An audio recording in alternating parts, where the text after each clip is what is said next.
Okay? O August, tig 225,000 naman, 9 times.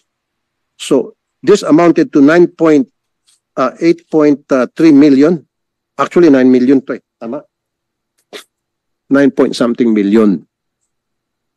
So, ano po yung probability na one person will hit many times in the period of 6 months with the same amount? So, yan po yung sinasabi kong lotto agent na pinakikiusapan ng mga kanyang bettors, and definitely when he goes to the branch, kasi 10,000 and below, kaya pa po yan ng outlet. 10,000 and above, up to 300,000 pesos, he has to go to the branch. Pag kayo pa, ang branch po normally, nasa Kapitolyo yan eh. So kung nasa malalayo kang lugar, ang logical po and practical way is to talk to your most likely suki muna, pakisabay na ito. In fact, we invited that yung sinasabi niyong tao for today, at sabi niya hindi siya makakapunta. Nagpadala na lang po siya ng video. If you care to listen to her video, Yes. para po natin, meron po kaming video ng ano niya. Yes. And also, And then with that, if I may add, kaya nandito yung BIR, bakit ang TIN number niya ay 0000?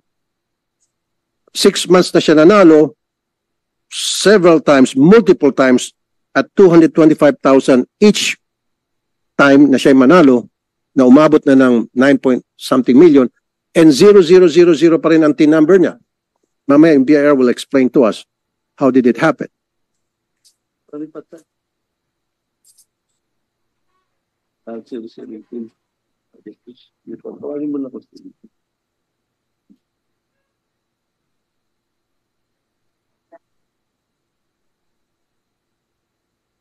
One moment, Your Honor.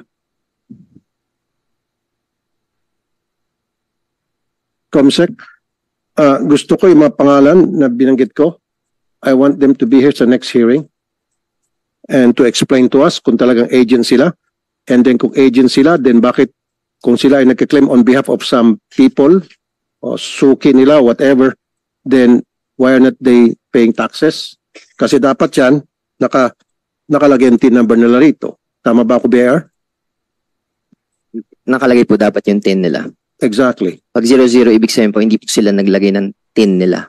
So, binawasan sila ng tax ng PCSO, saan nire-remit yung tax na ibinawas? Kasi PCSO is obliged, Sa amin. diba, na magbawas ng tax. Halimbawa na lang, okay, habang nag-usap sila, hindi naman lahat may TIN number. Anong proseso BIR? Kunyari ako, ordinaryong mamamayan, o ordinaryong mamamayan naman talaga nanalo karamihan sa PCSO, at nanalo ako, say 225,000. Pupunta ako sa PCSO na wala akong TIN. Ano ang dapat proseso ng PCSO para makapagbayad ng tax ako na nanalo ng 225,000? Dapat po, pag-register po muna siya. Kasi po, magbabayad po siya ng tax, mag-withhold po si PCSO. Dapat po, make sure nila na registrado po muna yung individual. So, paano kung wala akong tax pagpunta ko sa PCSO?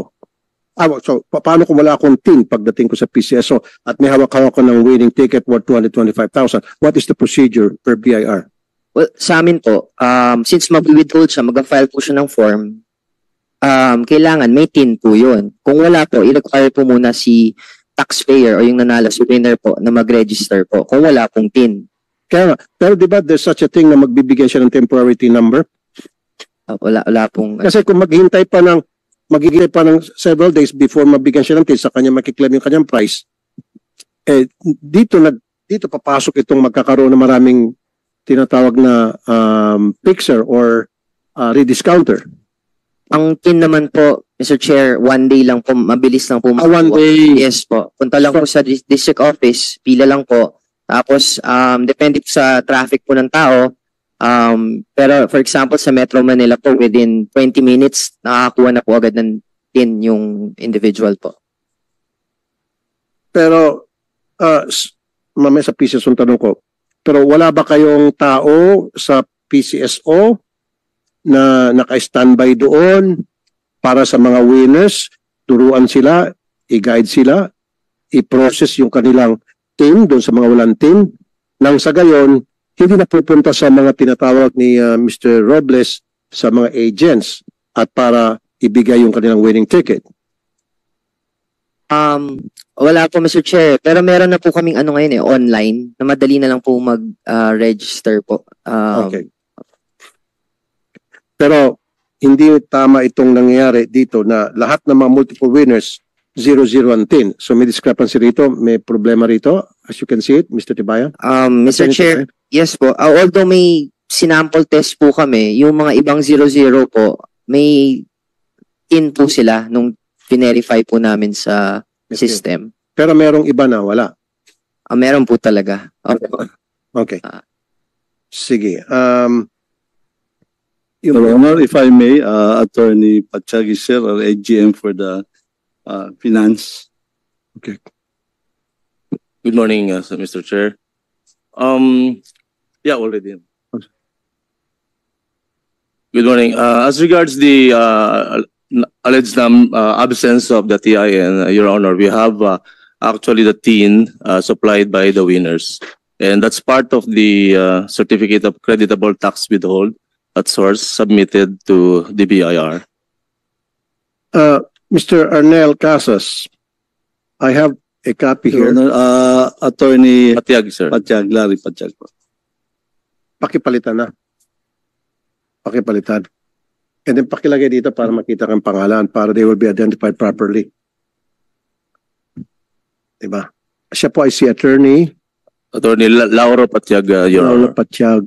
Okay, ano po yung inyong position sa PCSO? Sir? I'm the AGM for the management services sector, Your Honor. Very good. Thank you, sir. Thank you, sir. Sir, sa lista na meron kami, July 2023, 2,619 bettors ang nanalo. Number of bettors with 10 numbers, 271. Ano po nangyari doon sa difference? Sila ba ay nakapagbayad ng tax? Yes, Tutuloy ko po, August 2023, 2,786 ang mga nanalo, 248 lamang ang may 10. September 2023, 2,603 ang nanalo, 225 lamang ang may 10. October, it goes on and on and on. So, ano nangyari doon sa mga walang 10? Were they given 10 numbers and were they able to pay taxes sa BIR?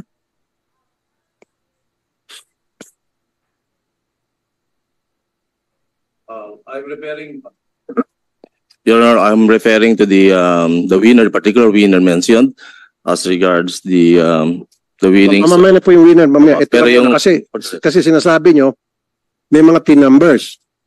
Okay. Siguro hindi nilagay ng PCSO dito kasi kung nilagay ng PCSO yung 10 number, respetuhin naman yun. Of course, we're not gonna mention it kasi we know na that's confidential. Okay? Pero since wala, nilagay 00, kaya nagtataka kami. O kung talaga may 10 numbers yun, yung mga malalaki, yung mga multiple winners, nilagay nyo sana para hindi na kami magduda. Siyempre, we will never show it to you, yung 10 number niya o nila, yung mga multiple winners. Now, sige po, sino gusto mag-answer? We have the division chief, Your Honor, that processes the winning claims of our lotto winners, and Okay. Ms. Velan. Miss, anong pangalan? Ma'am, anong pangalan niyo po, ma'am? State your name and position. Fel-Ann Ramos po. Ma'am, pwede patanggal na para magkaintindihan tayo. Lahat naman tayo dito vaccinated. Ano? Sige po. Fel-Ann Ramos po, Division Chief ng Prize Fund ng Accounting Department. Okay, ma'am. Okay, kwento sa amin yung proseso. Halimbawa, ako si Juan de la Cruz. May hawak-hawak ako na 225,000 winning ticket. Ano yung proseso? From start to finish, from A to Z. Bali sir, pag may claimant po na pumunta dun sa office namin, kino-compare lang po namin yung ticket. No, yung proseso, ma'am. Yung pagpasok niya ng gate ng PCSO, saan siya pupunta? Bali sa guard po para po magpirma ng ay mag-fill up po ng form yung Sa guard pa lang. Opo, claimant's form. Saan guard? Yung sa gate? Dun po sa may second floor na po. Sa second floor. Opo, sa division po namin. Pero pagpasok sa gate, sabihin niya, pupunta ako sa PCSO kasi meron ako winning ticket. Yes po. So, after the gate, sabihin sa kanya, sige, lahat ng mga pananalo, punta sa second floor. Yes. So, Juan de la Cruz will go to the second floor. And the pag second floor, ano nangyari po? Bali, mag-fill up po siya ng form sa claimant's form. Then after po nun, ibibigay ng guard dun sa staff po namin para i-validate po yung ticket. Okay. So pag once na may ticket po, ang kino-compare po namin is yung 2 valid IDs plus yung ticket po na dala niya. So Okay. ang ano po namin doon is kino-compare namin yung signature ng claimant dun sa likod plus yung ID na dala niya para po malaman namin na siya po talaga yung may-ari ng ticket. So what happens kung wala siya pong ID? Sir, pinapaprovide po namin siya ng ng ID. Hindi, kaya ma'am, hindi naman po lahat ng tao may ID. So paano kung pumunta siya, sabihin niya, wala akong ID, mahirap lang ako. Required po talaga, sir. So Required. kailangan po talaga siya Kung siya talaga yon. Okay, and then, Tapos once na-verify po yun, pag once na-verify na po namin, i-validate na po namin yung ticket, may lalabas po dun sa machine namin na pay ticket siya. So pag once na na-validate na po namin, ipaprocess na po namin yung voucher. Regarding po dun sa TIN, may mga ibang claimants po kasi na wala po talaga silang TIN. exactly. So yun po yung ginagamit namin, sir, yung 00. Or may mga agents, may mga claimants. Okay, wait, stop right there. So meron po mga winners, kumpleto sila sa ID, verified nyo yung signature nila doon sa winning ticket na sila yon, and then nung ipoprocess nyo na, bago sila mabigyan ng voucher, wala siyang TIN. Yes po. So therefore, lalagyan nyo siya ng 000 TIN. So, paano po may remit yung winnings niya, yung panalo niya, yung tax sa pagpanalo Po namin, yun po yung mga nakalagay na 00 plus yung name po ng claimant. ka muna. BIR, are you listening? Nag-process sila ng winning ticket worth 225,000. Since walang TIN number, lalagyan nila ng 000. Babawasan nyo yun. Magkano ibabawas nyo? 20% po. How much is 20% of 225?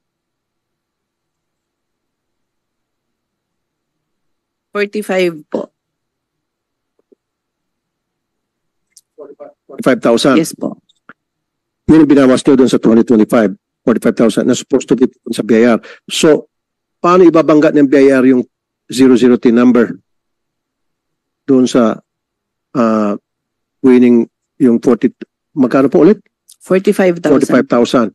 Ibabangga sa tao na nasa, di ba? BIR, explain. Kami naman, Mr. Chair, since it's already a final tax, kumbaga nabayad na yung total amount of tax, wala nang ki-credit po. Kasi hindi po siya creditable na ibabangga namin sa income pa ni taxpayer. Kumbaga, yun na po yung total tax po na Kaya nga po sir, ano? So, yung 40,000 na binawas nila doon sa winner na walang TIN, na binigyan nila ng 00 TIN, magre-remit kayo sa BIR? So, paano ma-identify ng BIR kung sino yung nanalo na 00 ang TIN number? Saan nila ilalagyon?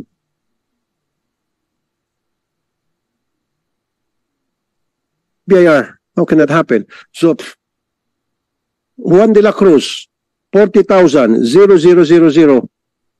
Paano niyo po?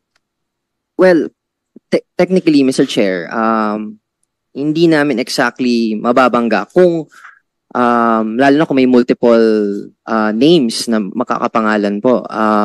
Kasi ang pinaka-identifier po talaga namin is yung TIN ng individual. So ano gagawin niyo po doon sa mga tao na pinawasan ng buwis daw ng BIR, ng PCSO, at isinabit sa inyo pangalan with 00 TIN? Ano pong ginagawa niyo? Nangyari na ho ba yan sa iyong experience? Does that happen?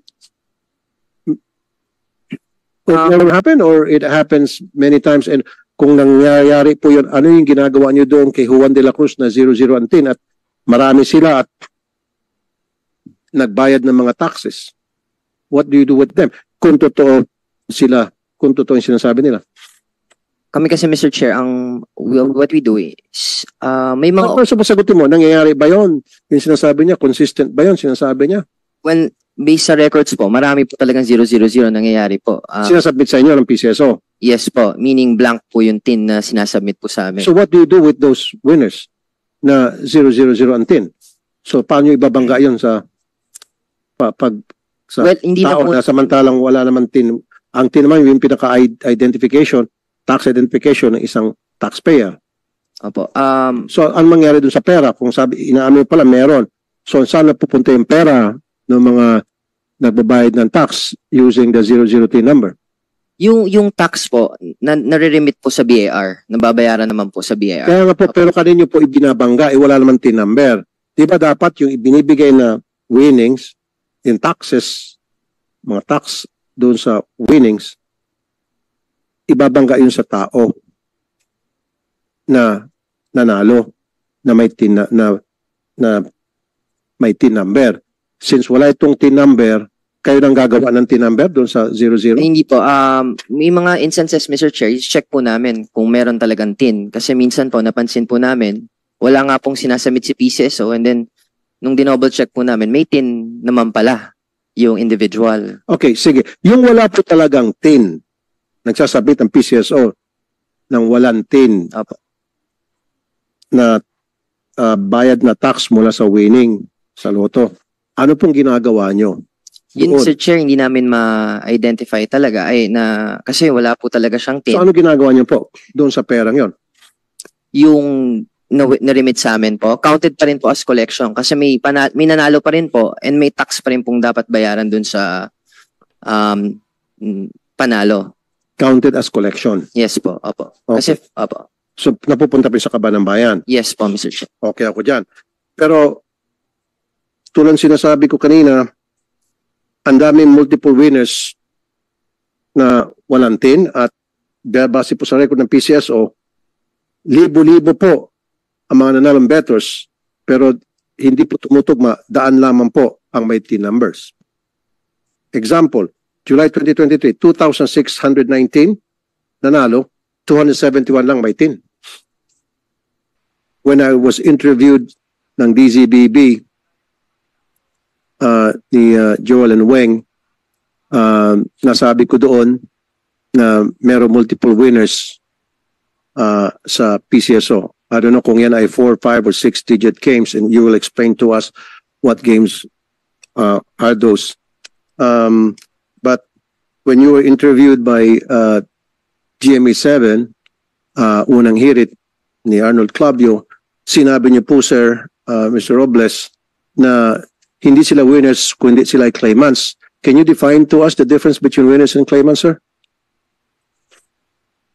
Your Honor, we are definitely that they're definitely claimants, and of course in the interpretation of the law, they're also winners because bearer instrument po ito. Wala pong information yung ticket, so whoever is the holder of that instrument of that ticket can claim.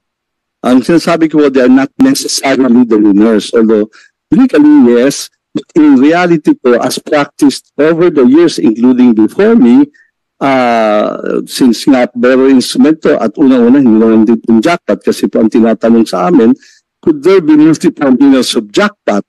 No? So sinabi namin hindi, not in our experience. Wala pa po kaming nakikita na isang winner nanalo ng 20 jackpots. Wala po sa record namin. In fact, we have searched. Kung meron pong jackpot na nanalo ng kahit nga po isang tao na dalawa in 1 month. No? So ang sinabi ko, the bearer of the ticket can claim the prize. And yes, we can sa entry namin talagang ilalagay mo yung winner. Pero yan po, saka ibang consolation prizes, yan po, that was what I meant since bearer instrument yun. As a matter of practice po, yung mga nandoon po sa malalayong lugar, siyempre yung iba, walang ID, mamamasahe pa sila. Yun po, that was what I meant, that the claimant is not necessarily the winner, although we have to put them as Can winner. you be specific, sir? Not necessarily the winner? Opo. And the claimant? Who are they? Who are these people? Katulad po nung nakita namin, Sir, ano be po siya? specific na lang po, sir. So if they're not winners, not necessarily winners, they're claimants, who are they? Ano sila? Anong personality nila?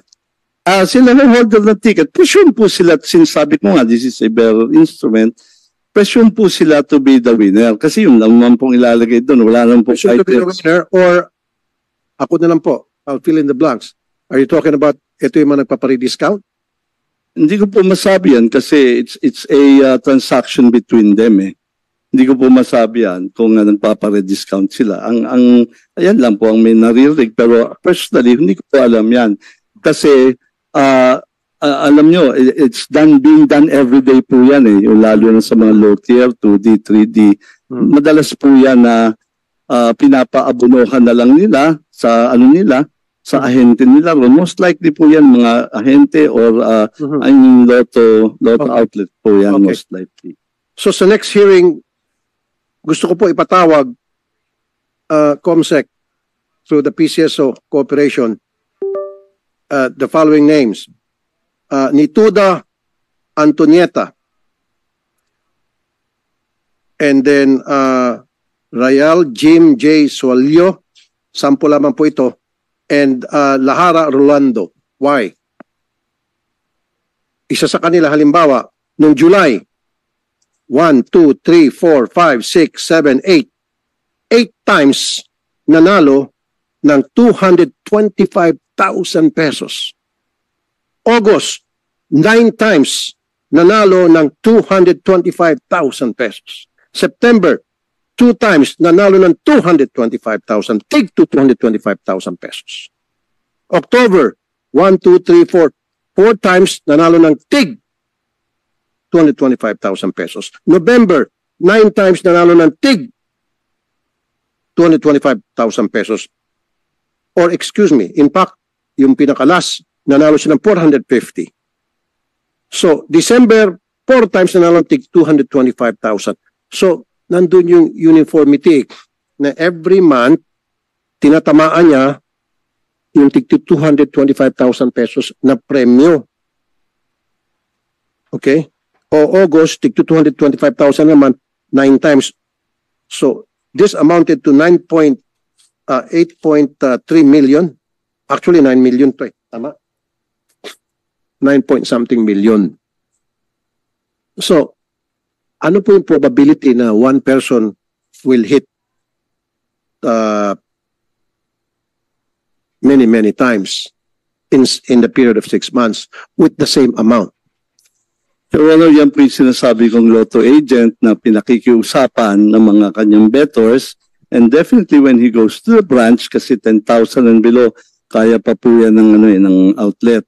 10,000 and above up to 300,000 pesos, he has to go to the branch. Pag kayo pa, ang branch po normally, nasa Kapitolyo yan eh. So kung nasa malalayo kang lugar, ang logical po and practical way is to talk to your most likely suki muna, pakisabay na ito. In fact, we invited that yung sinasabi niyong tao for today, at sabi niya hindi siya makakapunta. Nagpadala na lang po siya ng video. If you care to listen to her video, Yes. para po natin, meron po kaming video ng ano niya. Yes. And also, And then with that, if I may add, kaya nandito yung BIR, bakit ang TIN number niya ay 0000? 6 months na siya nanalo, several times, multiple times, at 225,000 each time na siya manalo, na umabot na ng 9 point something million, and 0000 pa rin ang TIN number niya. Mamaya yung BIR will explain to us how did it happen.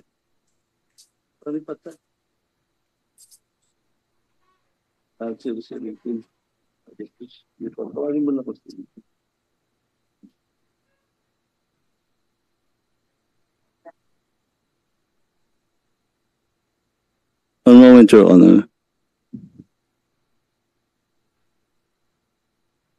COMSEC, gusto ko yung mga pangalan na binanggit ko.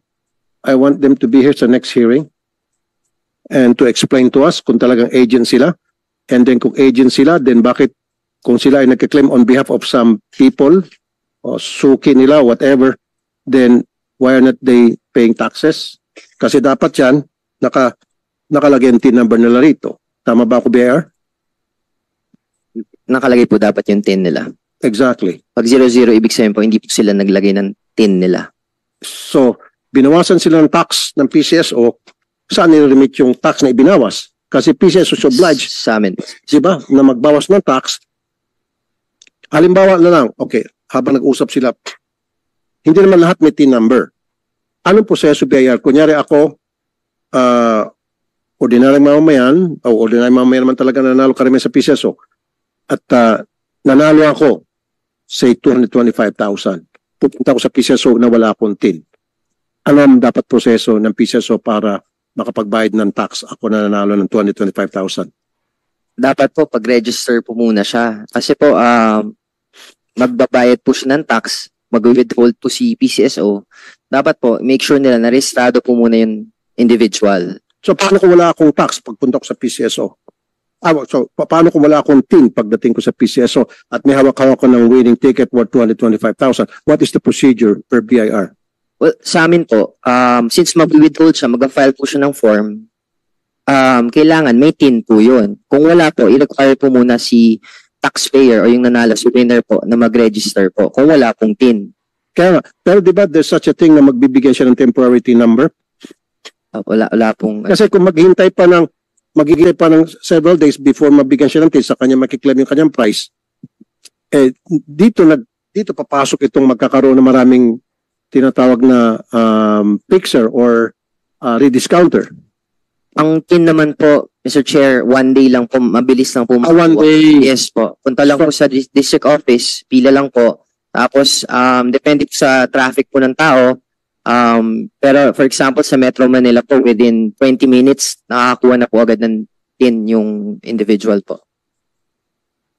Pero, mamaya sa PCSO ang tanong ko, pero wala ba kayong tao sa PCSO na naka-standby doon para sa mga winners, turuan sila, i-guide sila, i-process yung kanilang TIN doon sa mga walang TIN, nang sa gayon, hindi na pupunta sa mga tinatawag ni Mr. Robles sa mga agents at para ibigay yung kanilang winning ticket? Wala po, Mr. Chair. Pero meron na po kaming ngayon online na madali na lang po mag-register po. Okay. Pero hindi tama itong nangyayari dito na lahat ng mga multiple winners 0-0 ang TIN. So may discrepancy rito, may problema rito. As you can see it, Mr. Tibayan. Mr. Chair, yes po. Although may sinample test po kami, yung mga ibang 0-0 po, may TIN po sila nung verify po namin sa system. Pero merong iba na wala. Meron po talaga. Okay. Sige. Your Honor, if I may, Attorney Pachagi, sir, or AGM for the finance. Good morning, Mr. Chair. Yeah, already. Good morning. As regards the alleged absence of the TIN, Your Honor, we have actually the TIN supplied by the winners. And that's part of the certificate of creditable tax withhold at source submitted to the BIR. Mr. Arnel Casas, I have a copy Your here. Honor, Attorney Patiag, sir. Pachag, Larry Pachag. Pakipalitan na. Pakipalitan. And then pakilagay dito para makita kang pangalan, para they will be identified properly. Diba? Siya po ay si Attorney Attorney Lauro Patiag, Your Paolo Honor. Patiag. Okay, ano po yung inyong position sa PCSO? Sir? I'm the AGM for the management services sector, Your Honor. Very good. Thank you, sir. Thank you, sir. Sir, sa lista na meron kami, July 2023, 2,619 bettors ang nanalo. Number of bettors with TIN numbers, 271. Ano po nangyari doon sa difference? Sila ba ay nakapagbayad ng tax? Yes, Tutuloy ko po, August 2023, 2,786 ang mga nanalo, 248 lamang ang may TIN. September 2023, 2,603 ang nanalo, 225 lamang ang may TIN. October, it goes on and on and on. So, ano nangyari doon sa mga walang TIN? Were they given TIN numbers and were they able to pay taxes sa BIR?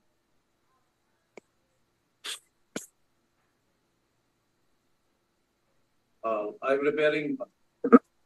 Your Honor, I'm referring to the winner, particular winner mentioned as regards the winnings. Mamaya na po yung winner. Mamaya. Ito Pero lang yung- muna kasi sinasabi nyo, may mga team numbers.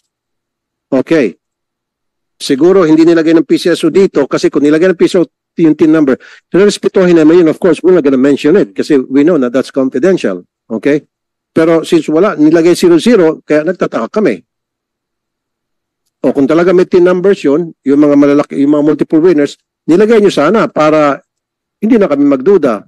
Siyempre, we will never show it to you, yung team number niya o nila, yung mga multiple winners. Now, sige po, sino gusto mag-answer? We have the division chief, Your Honor, that processes the winning claims of our lotto winners, and Okay. Miss Felan. Miss, anong pangalan? Ma'am, anong pangalan niyo po, ma'am? State your name and position. Felan Ramos po.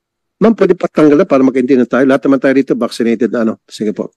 Felan Ramos po, Division Chief ng Prize Fund ng Accounting Department. Okay, ma'am. Okay, kwento sa amin yung proseso. Halimbawa, ako si Juan de la Cruz. May hawak-hawak ako na 225,000 winning ticket. Ano yung proseso? From start to finish, from A to Z. Bali sir, pag may claimant po na pumunta dun sa office namin, kino-compare lang po namin yung ticket. No, yung proseso, ma'am. Yung pagpasok niya ng gate ng PCSO, saan siya pupunta? Bali sa guard po para po magpirma ng ano, ay mag-fill up po ng form yung Sa guard pa lang. Opo, claimant's form. Saan guard? Yung sa gate?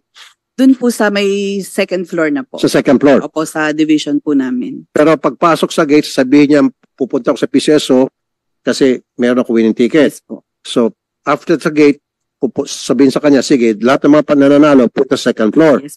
So, Juan de la Cruz will go to the second floor. And then, pag sa second floor, ano nangyari po? Bali, mag-fill up po siya ng form sa claimant's form. Then after po nun, ibibigay po ng ibibigay ng guard dun sa staff po namin para i-validate po yung ticket. Okay. So pag once na may ticket po, ang kino-compare po namin is yung 2 valid IDs plus yung ticket po na dala niya. So ang ano po namin doon is kino-compare namin yung signature ng claimant dun sa likod plus yung ID na dala niya para po malaman namin na siya po talaga yung may-ari ng ticket. So, what happens kung wala siya pong ID? Sir, pinapaprovide po namin siya ng ano ng ID. Hindi, kaya ma'am, hindi naman po lahat ng tao may ID. So, paano kung pumunta siya, sabihin niya, wala akong ID, mahirap lang ako. Required po talaga, sir. So, Required. kailangan po talaga siya Kung siya talaga yon. Okay, and then, Tapos once na-verify po yun, pag once na-verify na po namin, i-validate na po namin yung ticket, may lalabas po dun sa machine namin na pay ticket siya. So pag once na na-validate na po namin, ipaprocess na po namin yung voucher. Regarding po dun sa TIN, may mga ibang claimants po kasi na wala po talaga silang TIN. exactly. So yun po yung ginagamit namin, sir, yung 00. Or may mga agents, ay may mga claimants. Okay, wait, stop right there. So, meron po mga winners, kumpleto sila sa ID, verified nyo yung signature nila doon sa winning ticket na sila yon, and then nung ipoprocess nyo na, bago sila mabigyan ng voucher, wala siyang TIN. Yes po. So, therefore, lalagyan nyo siya ng 000 TIN. So, paano po may limit yung winnings niya, yung panalo niya, yung tax sa pagpanalo Po namin, yun po yung mga nakalagay na 00 plus yung name po ng claimant. ka muna. BIR, are you listening? Nag-process sila ng winning ticket worth 225,000. Since walang TIN number, lalagyan nila ng 000. Babawasan nyo yun. Magkano ibabawas nyo? 20% po. How much is 20% of 225? 45 po. 5,000. Yes po. Yun yung binawas nyo doon sa 2025. 45,000 na supposed to be sa BIR. So, paano ibabangga ng BIR yung 00 TIN number doon sa winning yung 40, magkano po ulit? 45,000. 45,000. Ibabangga sa tao na nasa Di ba? Explain.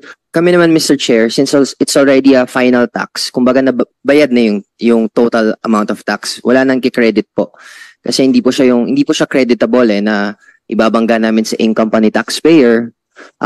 Kumbaga, yun na po yung total tax po na Kaya nga po sir, ano? So, yung 40,000 na binawas nila doon sa winner na walang tin, na binigyan nila ng 0010, magre-remit kayo sa BIR? So, paano ma-identify ng BIR kung sino yung nanalo ng 001 tin number? Saan nila ilalag yun?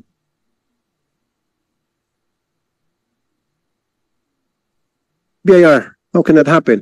So, Juan de la Cruz, 40,000, 0000. Paano po? well, technically, Mr. Chair, hindi namin exactly mababangga kung lalo na kung may multiple names na makakapangalan po. Kasi ang pinaka-identifier po talaga namin is yung tin ng individual. So ano gagawin niyo po doon sa mga tao na pinawasan ng buwis daw ng BIR, ng PCSO, at isinabit sa inyo pangalan with 0010? Ano pong ginagawa niyo? Nangyari na ho ba yan sa iyong experience? Does that happen? Never happen or it happens many times? And kung nangyayari po yun, ano yung ginagawa niyo doon kay Juan de la Cruz na 0010 at marami sila at nagbayad ng mga taxes? What do you do with them? Kung totoo yung sinasabi nila. Kami kasi, Mr. Chair, what we do is, may mga... So, pasagutin mo, nangyayari ba yun? Yung sinasabi niya, consistent ba yun? Sinasabi niya? When, based sa records po, marami po talagang 000 nangyayari po. Sinasubmit sa inyo ng PCSO? Yes po, meaning blank po yung tin na sinasubmit po sa amin. So, what do you do with those winners na 000 ang tin? So, paano yung ibabangga yun sa hindi tao na po, na samantalang wala naman tin? Ang tin naman yung pinaka-identification, tax identification ng isang taxpayer. opo, So, ano mangyari dun sa pera? Kung inaamin pala, meron. So, saan na pupunta yung pera ng mga nagbabayad ng tax using the 003 number? yung tax po, nare-remit po sa BIR, nababayaran naman po sa BIR. Kaya nga po, pero kanino po ibinabangga, wala naman tin number. Di ba dapat yung ibinibigay na winnings, in taxes, mga tax doon sa winnings, ibabangga yun sa tao na nanalo, na may tin may tin number. Since wala itong tin number, kayo nang gagawa ng tin number doon sa 00? Hindi po. May mga instances, Mr. Chair, check po namin kung meron talagang tin. Kasi minsan po, napansin po namin, wala nga pong sinasubmit si PCSO, and then, nung dinouble check po namin, may tin naman pala yung individual. Okay, sige. Yung wala po talagang tin, nagsasabit ng PCSO ng walang tin Opo. na bayad na tax mula sa winning sa loto. Ano pong ginagawa nyo? Yun, Doon. Sir Chair, hindi namin ma-identify talaga kasi wala po talaga siyang tin. So ano ginagawa nyo po doon sa perang yon? Yung na-remit sa amin po, counted pa rin po as collection kasi may nanalo pa rin po and may tax pa rin pong dapat bayaran dun sa panalo. Counted as collection. Yes po, opo. Okay. Kasi, opo. So napupunta pa sa kaban ng bayan. Yes po, Mr. Chair. Okay ako dyan. Pero tulad sinasabi ko kanina, ang daming multiple winners na walang tin at base po sa record ng PCSO, libo-libo po ang mga nanalong bettors pero hindi po tumutugma, daan lamang po ang may tin numbers. Example, July 2023, 2,619 nanalo, 271 lang may tin.